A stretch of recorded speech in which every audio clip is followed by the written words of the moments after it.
November of 2014, Microsoft bought Mojang for $2.5 billion, a ridiculously large amount of money to purchase a game studio, especially at the time. 4 years later, Microsoft would release a huge update compared to what Minecraft updates used to look like before, but little did they know that this decision alone to create big updates would be really controversial for the game and its future in a few years. This is a short history of how Aquatic update and updates after destroyed Minecraft. Since Minecraft's release back in 2011, Minecraft used to have pretty small and simple updates adding very few features in the game, which kept the game pretty balanced and well performing. Even after Microsoft purchased Minecraft, they didn't stop creating small updates, but that didn't last for a long time. You see, after the purchase, Microsoft started immediately improving the Pocket, aka Bedrock edition of the game, leaving Java almost unturned with no updates for this edition for 1.5 years. By the way, after they finished polishing the Pocket and console editions in 2017, someone had a brilliant idea at Mojang that changed Minecraft forever. Pay ridiculously big attention to their game by adding tons of features, tons of new mobs, tons of new items, revamped swimming system, and much more in Minecraft 1.13. And while it sounds good on paper, this decision to immediately switch to big updates instead of small and insignificant updates was extremely controversial for the modding community and servers as well, because it simply added so many game-changing features that made Minecraft very unbalanced. For example, Forge, the most used mod loader, needed 212 days to update to 1.13, and even Fabric was created because of that. And despite all the controversies that this update made, it actually added sort of helpful features that Minecraft lacked into older versions. For example, a complete revamp of the swimming system instead of this boring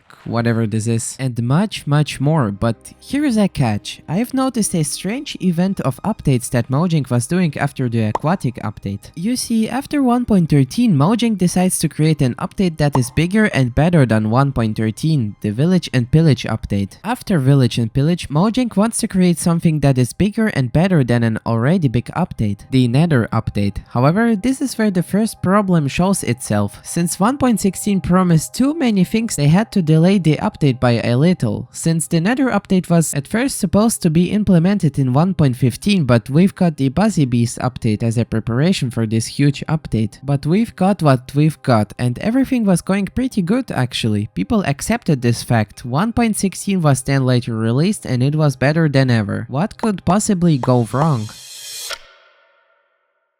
Look, the Nether update was already a massive update. Despite that, it was equally the most successful and used version like 1.8.9 or 1.12.2. And after this update, Mojang needed to add something as cool and requested as the Nether update, but much bigger and cooler. And so Mojang made their biggest mistake ever. I have an item in this update that will be really helpful, and it's the bundles. So we're actually adding a new system called the archaeology system.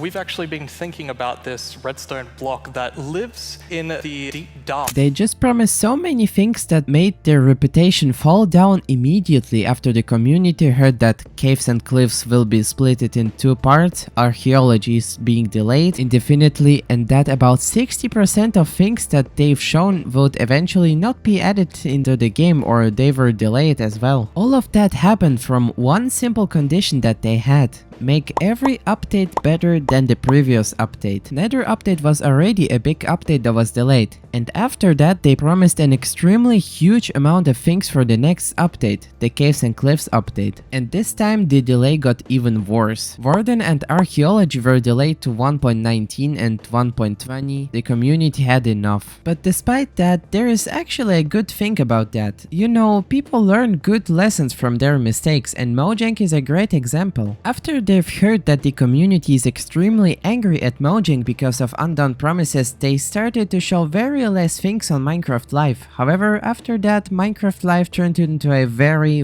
boring show. But in my opinion, it is better than having updates that doesn't exceed expectations. It's great that they finally added almost all of the promised features in 1.19 and 1.20 that were supposed to be in 1.17. After the Aquatic update, Mojang made a very controversial decision decision to make every update better than previous, which later led Mojang to their biggest downfall of their own reputation. However, I'm glad that they actually understand their mistakes now and are making things better after all of the controversies after Minecraft Live 2020 by adding things slowly without any big promises or whatsoever. But one question still remains: why are you still not subscribed?